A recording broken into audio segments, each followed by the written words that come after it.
Hey guys, how you doing? Hopefully you're doing okay. I'm going to give you a quick overview and abridged overview of this case, of this article. There is a link in the description if you'd like to go through that more thoroughly.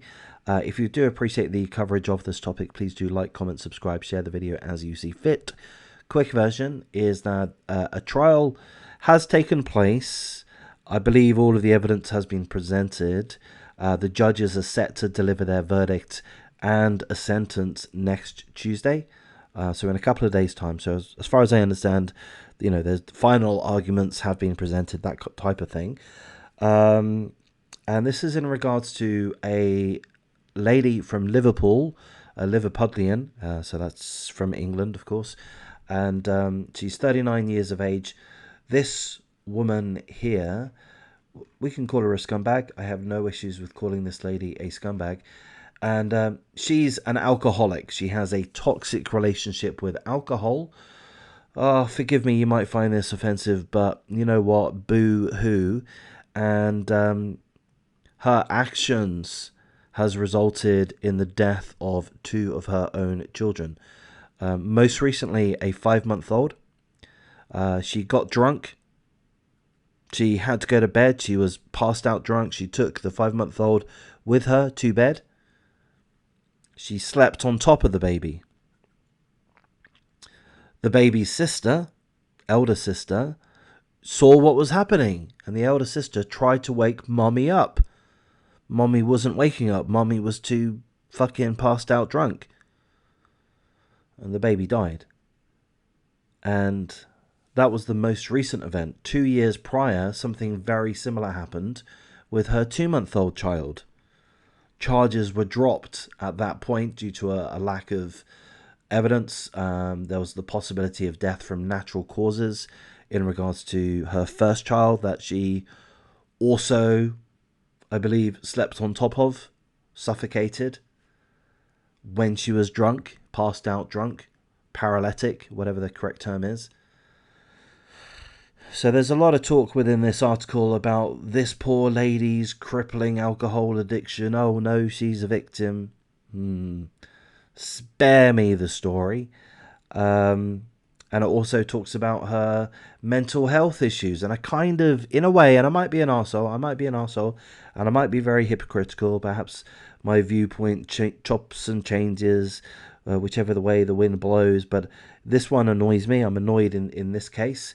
There's a lot of talk in regards to her mental health issues, borderline personality disorder.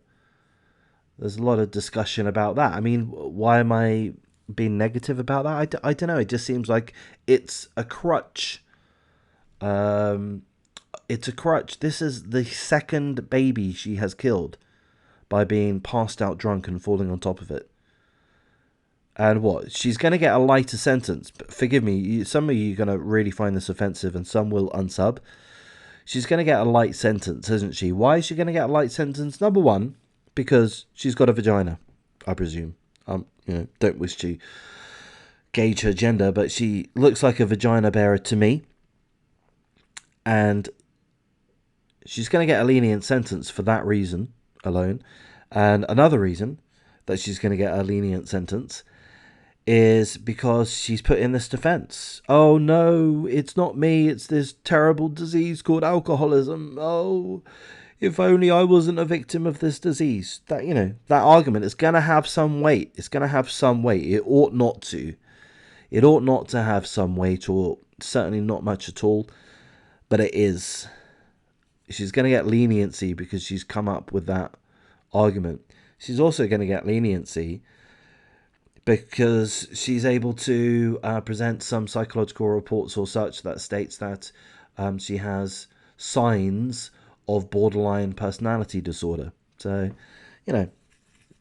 she's got a vagina. She's a victim because she's an alcoholic. She's vulnerable because she's an alcoholic. She's vulnerable because she's may have some psychological disorder. And with those things, she's going to get a light sentence. That's my prediction. We can find out, and perhaps I'll do an update or even put a comment, perhaps, if I do find out what she is sentenced with. But look, there's my blabbering overview. I said it was quick, didn't I? Wasn't really quick, was it? But I'm going to go through things in a little bit more detail at this point. A Merseyside Liverpudlian mother from Liverpool, England, has appeared in court in Switzerland after drinking so much that she passed out and suffocated her 5-month-old child. 2 years after, she had lost another baby who died in similar circumstances. This poor, downtrodden, alcoholic, mentally health troubled child killer, Claire Ross, 39 years of age, sobbed in court as she was tried for negligent homicide in Nyon. Nyon is in Switzerland, so she's from Liverpool. Seemingly, she ran away to Switzerland. So she sobbed in court as she was tried for negligent homicide after the death of her 5-month-old daughter in July 2020. The mother, who the court heard has a toxic problem with alcohol and is mentally unwell, passed out drunk in bed with her babies on both occasions. So the 2-month-old that died previously, I believe in 2018, she was passed out drunk. She went to bed with the baby. All of a sudden, the baby's dead. Could that be because you slept on top of the baby? Well, seemingly that's what she's being charged with this time round.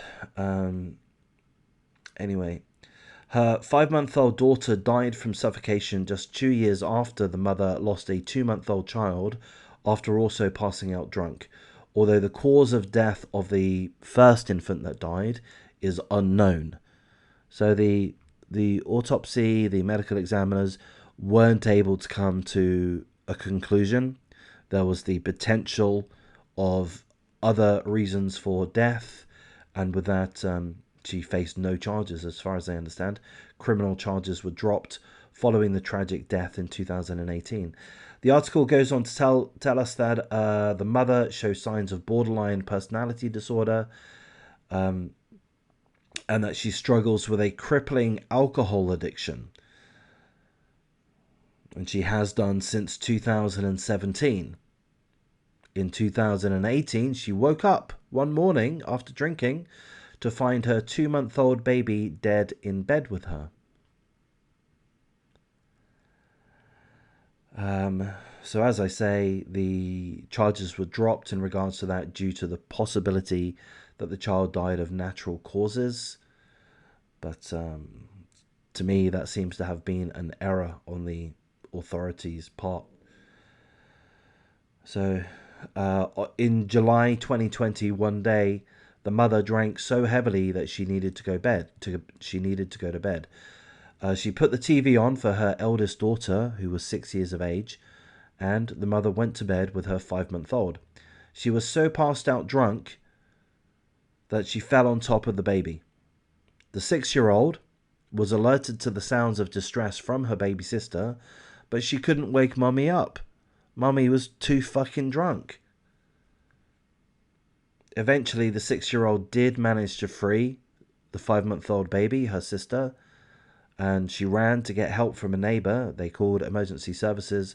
The baby was rushed to hospital, where tragically the baby was pronounced dead. An autopsy showed that the cause of death was suffocation. Imagine being that 6-year-old girl, hearing the struggles of a 5-month-old baby, your sister, desperate to try to save her, desperate to wake Mommy up so that she stops crushing, suffocating the baby. Oh my God, that's just going to be so harrowing for her. So prayers to the 6-year-old. Her defense lawyers have argued that due to her mental health problems, she should not be held criminally responsible for the death of her baby. Pull the other one, defense lawyers. Yes, she does deserve to be held criminally responsible. The article again goes to mention on about the toxic relationship she has with alcohol. Boo-hoo. A lot of us enjoy alcohol. I mean, pretty much everyone enjoys alcohol. But we have to maintain some level of control. You know, we have to. for various different life responsibilities that we have. You would have thought that getting drunk and killing your own child would have been cause enough not to drink anymore, but lo and behold, she did it again. That's all the details that I wish to go through, but as I say, there are quite a bit of details within the article. It's quite long, so if you want to read more, you're more than welcome to, but I'm going to wrap things up here, guys. I'm just sickened by this case. I'm sickened by the defense lawyers. I mean, maybe I'm naive. Obviously, the defense lawyers have to do what they have to do, but it just seems wrong to me to lean on these concepts of alcoholism, toxic relationship with alcohol. I mean, these are just words. She got drunk. She went to the shop. She bought whatever variety of alcohol is her preference. She drank too much of it in full knowledge that that's her tendency. And she did what she did before. She took her baby to bed and slept on it. She literally did the same thing before. She's literally, seemingly, I'm going to say, I guess there's some speculation in this, but she's certainly killed one baby. That's what the autopsy has said. And it seems very likely to me that she's responsible for the death of two babies, her own two children, for the exact same reason. And to me, I'd be thinking that even though she has a vagina, even though the defense lawyers have claimed a toxic relationship with alcohol, even though the defense lawyers have claimed that she has signs of borderline personality disorder, whatever signs means, I would be thinking that she does not deserve leniency on the basis that she has killed two of her own children. But who the fuck am I? I'm just some idiot making some videos. I'm sure the guys in the courts know far more than me. I am interested to find out what sentence she gets, and I hope it's extremely stringent. Why shouldn't it be life in prison? Why shouldn't it be that? It won't be though, will it? For the reasons that I've mentioned before. So I'm going to wrap things up at this point, guys. Has this been worthwhile? If so, please do like, comment, subscribe, share the video as you see fit, and take care.